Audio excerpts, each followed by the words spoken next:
I'm Sophie. Welcome to my channel, Sophie's Teaching. And in today's video, I would like to answer a question from a student teacher. She reflected about her field practice with babies, and she asked them. She said it's really hard to support babies' language development, and you can't plan or put lots of intentional teaching practice in supporting their development, because their focus is not learn how to talk or how to use their words. And at that moment, I feel like that indeed looks like the superficial part of working with infants or babies, but actually there are more things we need to be aware of. So in this video, as the title explained, I'm going to talk about how to identify baby's language. And first we're gonna talk about how and can baby talk and how can they talk. And when you get yourself ready, let's have a look the first slide. What's your image of a baby or infants? So in New Zealand curriculum, and Te Whariki, as I always introduce to you, and it categorized the children from 0 to 5 into 3 stages. First, infants, so like birth to 18 months, is called like 1.5 years old, right? Toddlers is from 1 to 3, and young children from 2.5 to 5. So in 2.5 to 5 years old in New Zealand, most of the children gonna get enrolled to primary school at 5. But if you registered with a Montessori center, your child or children may be kept longer till 6. And so today we'll mainly talk about infants, or you can call it babies. Here I would like more focused on the birth to 1 year old, and because their language is not super obvious, and that make you as a student teacher or new teacher may ignore or neglect the part that baby actually can talk, baby actually would like to communicate, and it's just not the way as you expected from the mouth. And so how do you think of a baby actually matters a lot to help you to reflect your teaching practice and help you to support them in the future, like curriculum planning. All right, ideas of babies, like they cry a lot. Of course, that's their instincts of asking for help. And you may see babies are naughty, babies are really annoying, and babies are really hard to understand, and baby not independent. You may have this really negative image of babies. Actually, if you like influenced by lots of like really great teaching philosophies, you probably will have built up a really positive image of baby or infants. You may think they are really curious when they want to reach out to touch some things, and they are really passionate and really easy to be entertained, and can really focus on playing one toy, and also really gentle and soft. There are so many beautiful words to describe our infants and babies. So try to build up a really positive image of children at the very beginning, and then to think a little bit further and deeply about how to support their development, and how to make your teaching experience more pleasurable, how to say, more in comfortable, or give you self a more sense of achievement. I think it's like because as adults we can like plan something. So I think I really suggest you build up a great image of baby and infants in your mind, and then there were this because your thinking, your thoughts will influence your habits, and your habits will goes into and like behavior will determines your fate, your job, or your choice of a career, and so many things, right? We'll just leave that part alone, and for later to talk about. And I think all these things, if you really don't have any idea how to do it, don't worry. And our New Zealand curriculum, Te Whariki, will explain all the things to you. And yeah, I think this page is probably easier for you to see. It's not totally gray. And yeah, on this page, as you can always see, that's the word I always read to you before I solve any problems for or have any like professional conversation with the student, the teachers, because indeed this matters a lot. And as you can see, we as a teacher should believe children are competent and confident learners and communicators. That means that they have ability to explore things, that they have ability to communicate their thoughts, and they are also, we need to make sure they are healthy in body, in mind, and in spirits. And then when they learn in your center, they feel secure and in their sense of belonging, and have a and also in the knowledge that they will make a value the contribution to our learning center, and even the bigger wider community and even society. That's what the Te Whariki would like to see through our teaching practice. So if you build this positive image, competent, confident, and healthy, and also value this contribution, this was all really positive to pump in your mind, and then to guide your daily teaching practice. And when it comes to more like when we narrow it down, when you build up that image and then you narrow it down, we focus on talk about what does baby's language look like. And then if you can, through your observation of baby, to recognize that's their language, that's their sign, their cues, their gestures showing you they are communicating, and then you are more likely to support them, right? And after that, you will respond and evaluate your teaching practice. That's the whole big circle we always talk about in early childhood, and your planning circle. So, and when you observe them, you will see, that's my observation of a baby's language through their physical cues, like waving their hands when they're excited, stretch like limbs when they show their excitement, and when they are tired, they may rub their eyes, rub their ears, and that's the physical cues. And for the vocal sound, they will cry and whining, make some like a really uncomfortable sound. Yeah, all helps you to understand their needs and interests.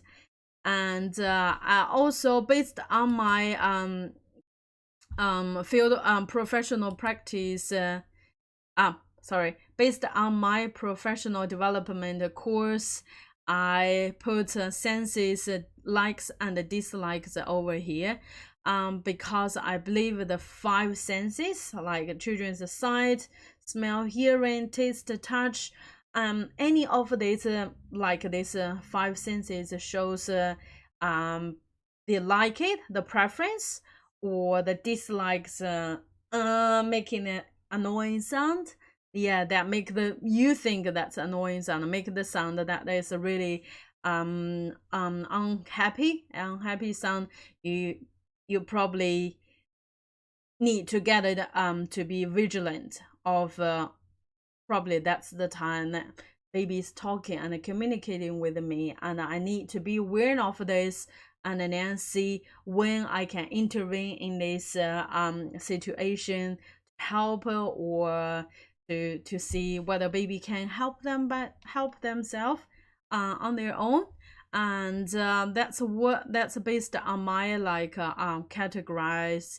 And you, yeah, definitely you have more but they all requires you as a new teacher or even experienced teacher. I think you all need to get down to children's level and observe a lot, and also read lots of literatures to build up your knowledge of recognize these learning needs, and this even as like a really great human being and then still like the new human being, so still learning about the words, they have their needs, they want to talk to all this like more you may really easy to ignore it but really important one.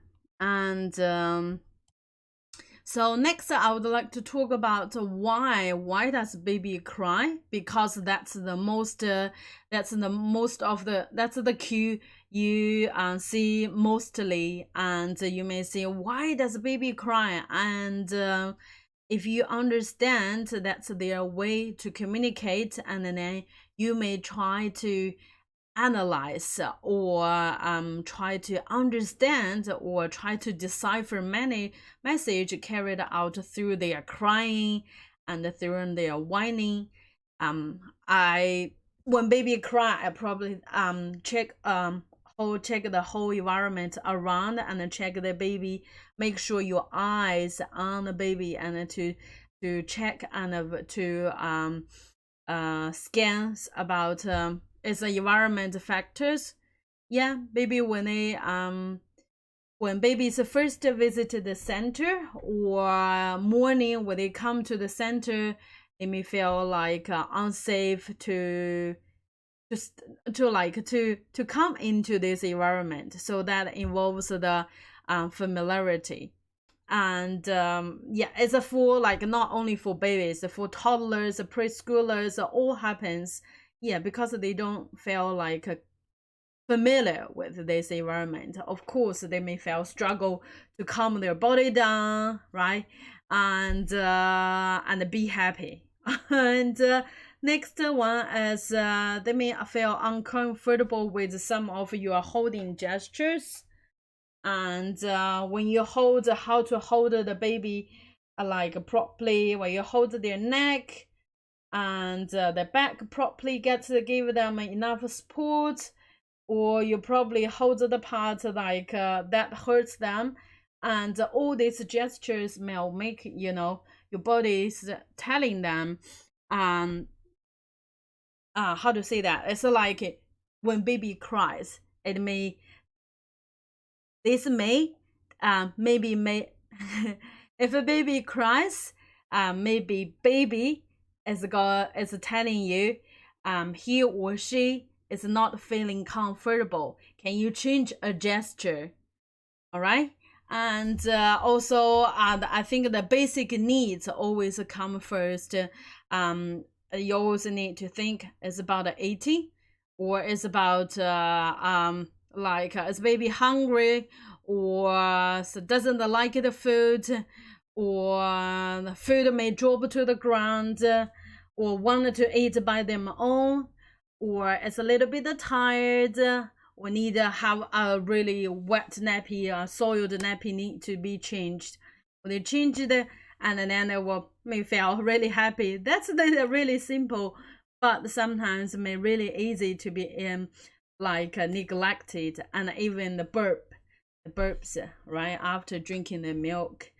And yes, sometimes it is all could be sometimes it could be like they may feel could be sometimes they may feel really anxious and helpless when the familiar adults is not around them. And when you go do your laundry, but it's still within still within your like a proper distance, you can still see the baby, but when you do something else, the baby may cry. And at this time you can use your word to say, I'm here just doing this laundry. After that I will give you a cuddle, and use your words to help baby to calm the body down and learn to wait to get help. And sometimes they just feel they need attention, and then they need a confirmation of love from you and intimacy, and there's a really cute relationship from you. So that's like I'm a toddler teacher, but every time when I go help baby in the nursery room, I always think if a baby cries, that's the crazy time, and then they always need a teacher to help. And I feel like, oh, when I come in, I know the baby, and I know probably that's the first couple of days for he or she visit our center to come, or even to try to settle down in the center. I don't know, oh, you must, when I hold the baby, I always say, I know, yeah, you must miss mommy, daddy, all right. And then now we're going to sing a song or say something that like really soft, gentle, to calm the baby down. And then you remember, when baby feel uncomfortable, it's not always because you hold it in the wrong way. It's all about you relax your body down, and your muscle is actually telling the baby you are actually can be trusted. And yeah, when you hold it really firmly and really tight, yeah, nicely, comfortably, and give enough space to both of you, yeah, that actually is telling baby you can be here, really supportive and helpful to him or her.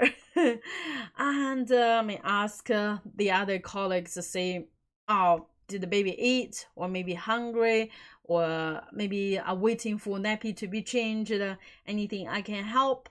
Yeah, remember, if you are a relevant teacher or a new teacher, ask your associate teacher, your mentor, and the other colleagues around to see how you could so what's the routine of the baby? That's what I always ask. So what's the routine? And then I will say, is the baby going to play? Okay, let's go find some toys to play.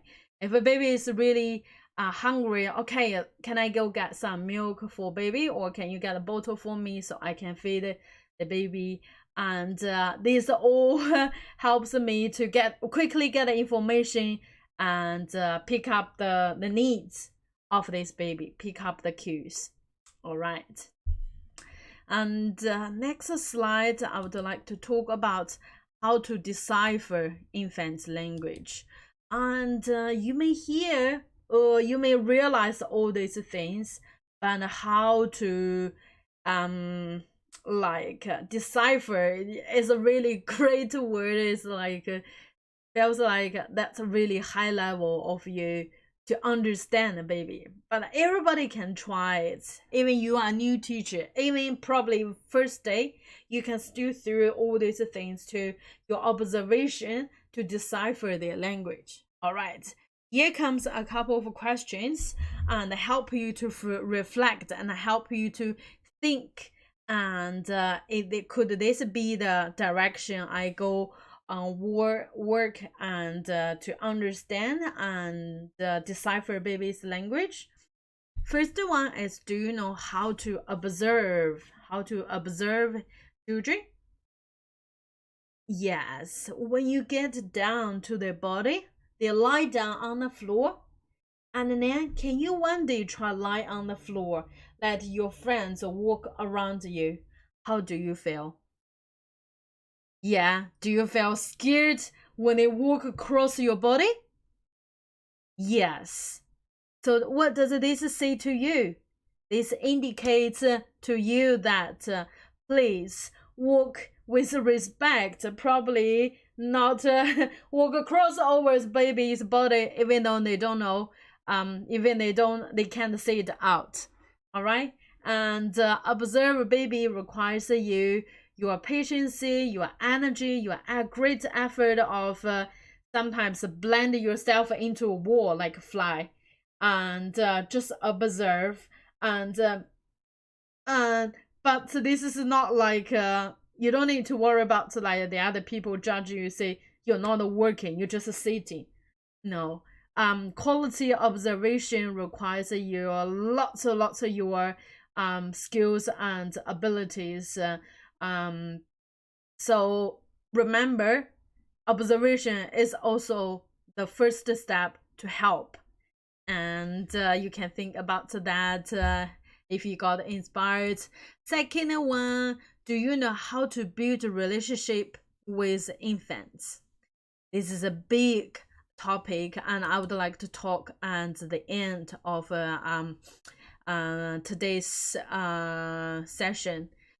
And why relationship matters a lot to supporting children's development, especially language development, and then social and a sense of belonging, and all the and a great sense of well-being as well. And you probably can check the other videos that I shared on YouTube that is about supporting toddlers and preschoolers. That goes to the same. When you need to build up a relationship and with a baby, toddler, preschooler, they all helps. Those strategies, I mean. Third, do you understand infants' needs and cues? You may say yes. And what are they? You may say no. And then you can think any other cues or other things I noticed that baby is trying to probably to talk to me. Yeah. And when she makes a really when she shakes the door, and does it means she's bored? She may need some stimulation. Yeah. When she's really sad, it doesn't mean she probably want to get the teacher's attention, and but failed because that teacher is busy with another baby, and baby may get a pull, like we said before, may get a pull, want to get it changed. Yeah. And the next one is, how do you respond to babies?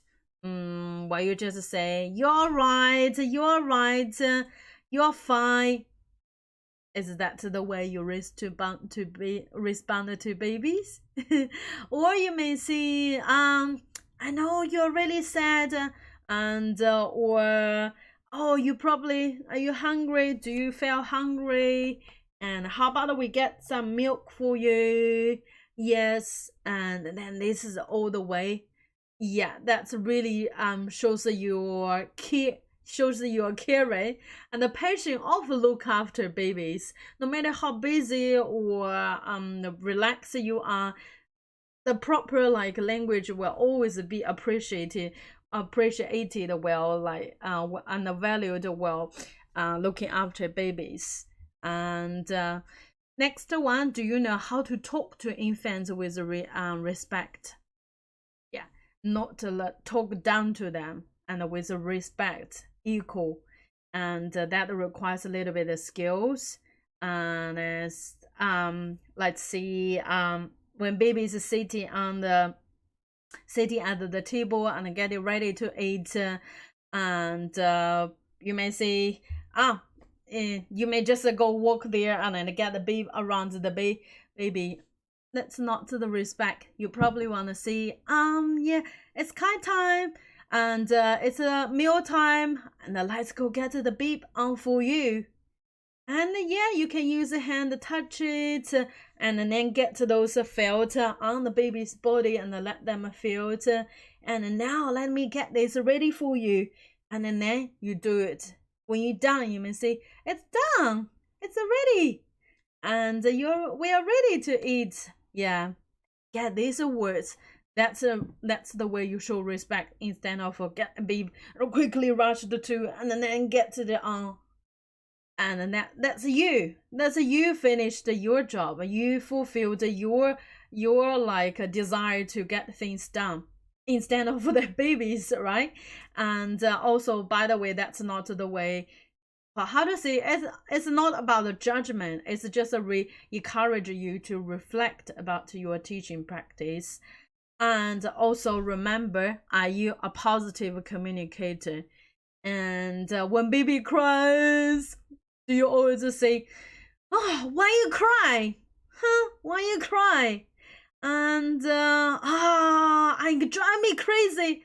Do you see the words like this? I don't think that's a good way, and that's a really positive image of a professional and caregiver. And yeah, how when you try to get to positive, that means you know what words, what kind of language is positive, and how to talk positively, and what kind of information will you pass to the baby. This all matters a lot. Like, see, why are you crying? And yeah, don't climb onto the table, and get off the table. How about you in this way? You see, oh, I can see you really wanted to practice your muscles, and I can see you are practicing your climbing skills. How about we go get you some big blocks for you to practice? And how about let's go outside and find something for you to climb? And I'm thinking there's one activity we probably we can organize for you. And then see something like this, and then they will open their mind to listen, no matter how old they are, right? And if they hurt the other children, and then they cry when they want a turn of a toy, and you will use your firm voice, say, wait please, I'm helping, I'm getting this out, and then we'll pass to you. Wait please, now it's your turn. And I got a one for me, you got a one, this one's for you, we all got a one. And let's get ready, we're going to do the music session. Which one would you like to open your mind and then listen to? As adults, you still prefer people to talk positively to you, let alone baby. All right. And number 6, how should you communicate with infants?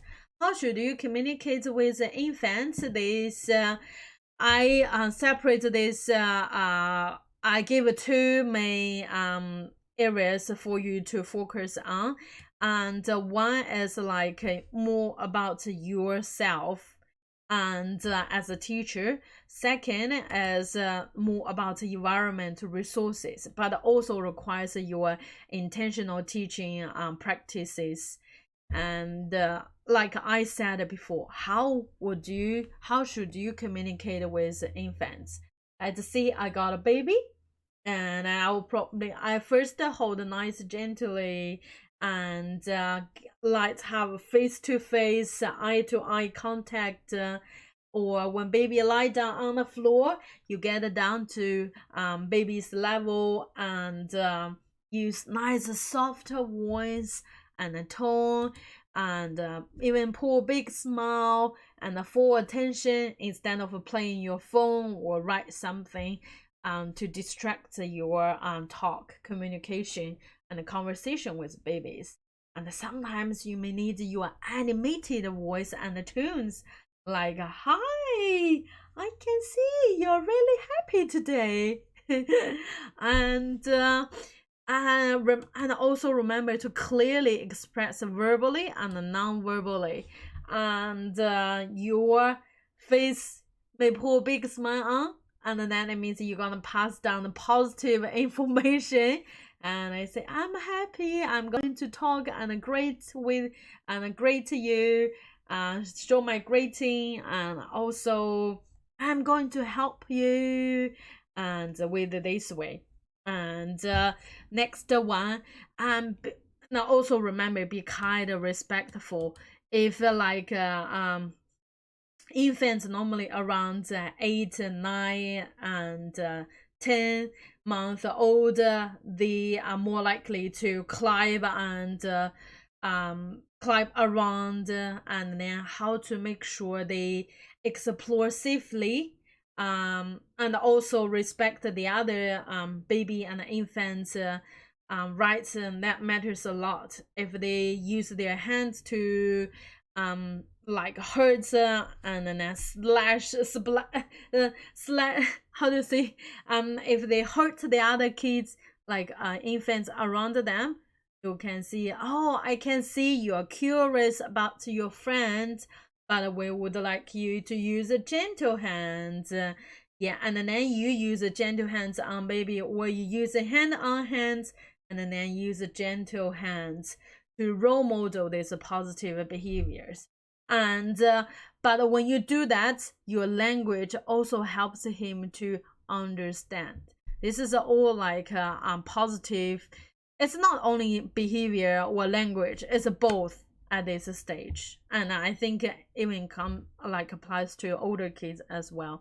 And also remember to, this language not only comes to your routine time, it comes to the other time you spend with baby. And when you observe, you can see, I can see you have a bowl in your hand. I can see you have a shaker in your hand. Can you make some? Will you make some noise like this? Give a little bit of shake, shake, shake, and describe what's happening, and describe what's happening, and also remember self. And also remember, you most of the time you can like talk to yourself, may not get a response from the baby, but your language, your communication all matters a lot to make their the Merlin connect to each other, and then make their brain develop, and make them to look and to think, to react, to even develop. And if you would like to know more about how to self-talk and how to do these things, welcome to check this book from New Zealand Ministry of Education.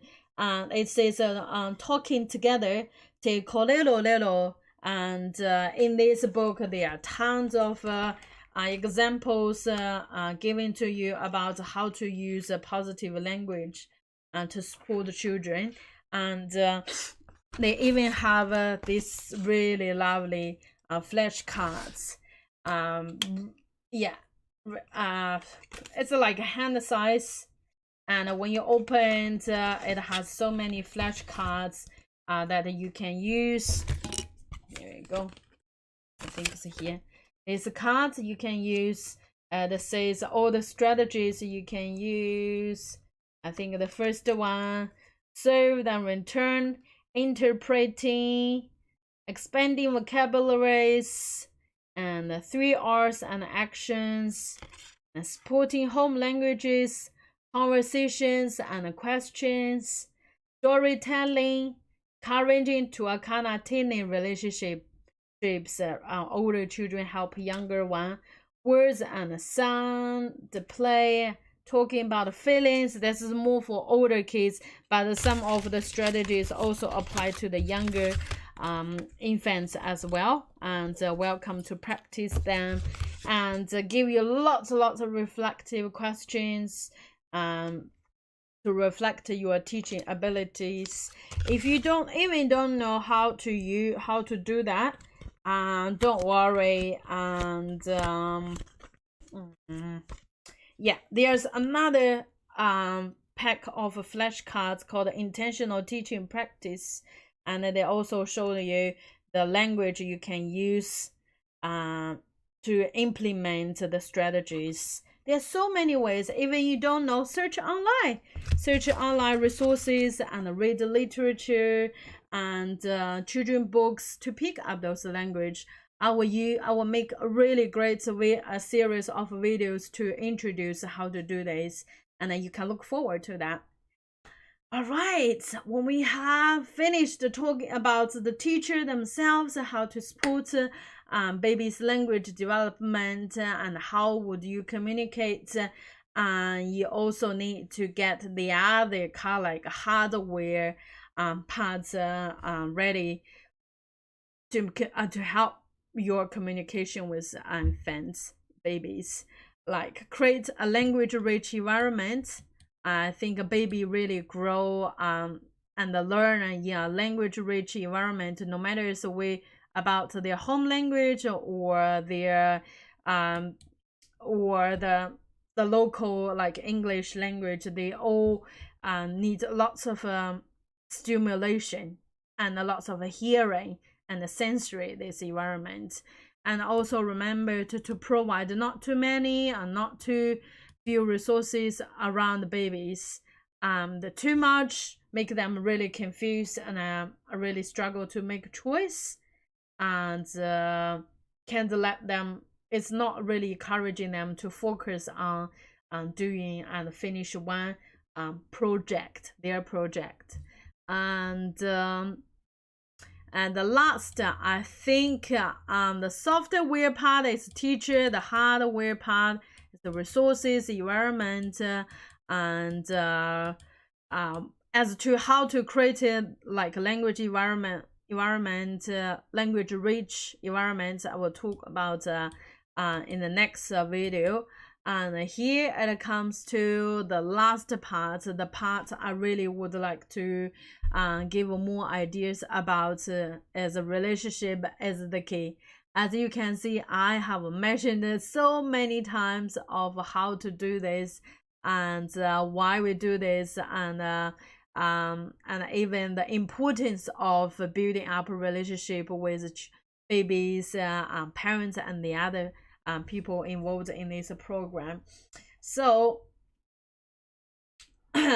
for this student teacher and for the new teachers, I would like to explain in this way.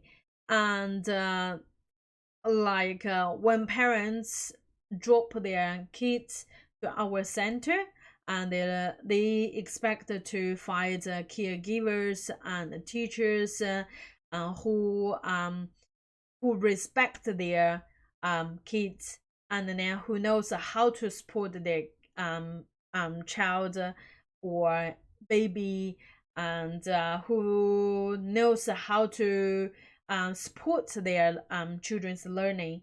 And this requires you to build up a really great sense of how to say, this encourage you to build up your own values and philosophy and visions of doing this job with all your intention, and you can start planning the curriculum.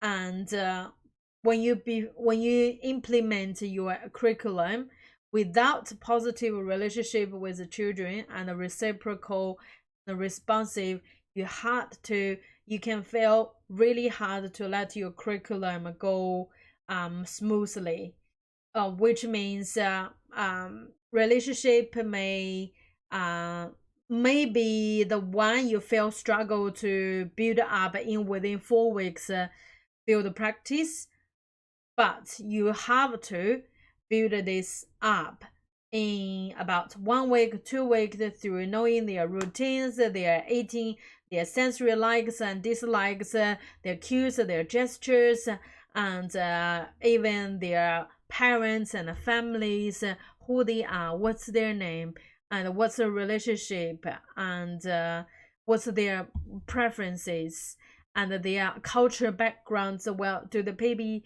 speak like Chinese, Korean, Japanese, or do they speak only like English, or do they encourage multicultural and multilingual development of their kids? and what's the observation from your colleagues. You can rely on their opinions and feedbacks to help you to build up a relationship with babies. And even if you have a chance, yeah, and if you are a new teacher, welcome to see their vaccination and their like how to say, their consultation with dentist, pediatrician, dietitian, speech therapist, the other early intervention teachers, all the people involved in this program, and make sure you involve them and be open-minded to their culture and their like things bring to your center. And with this kind of like responsive and positive relationship, and then I think at that time you may feel really easy to finish your like planning and your teaching outcomes and goals properly. And there are so many ways to talk and so many ways to doing things. I just share my like ideas and experiences of looking after babies. And if you have any questions, welcome to pop in my channel and leave a message or send an email to me. You can find all this image around. You can also see my vlog or blog, and by click the video by click on the web page, you can see the Pinterest and my vlog page. And I would like to say thank you for watching, and I have been practicing lots of skills, and it's still like the very beginning stage of me giving this and sharing my teaching strategies and teaching experiences. But I will definitely get improved with the time and with more training. So you can always look forward to more really amazing and how to say professional knowledge and experiences shared in my channel. That's my commitment to my own job, and my commitment to my passion for teaching, and also for making videos and share it with you guys. And thank you very much for coming to the channel and to like to see what I'm doing, and also to take away some ideas, opinions, and some reflections I shared, even a little bit, and I still felt, yeah, I did something to help people, and I will be really happy for that. And yeah, welcome to comment below and let me know more about your questions, and I will see you next time. See you. Bye bye.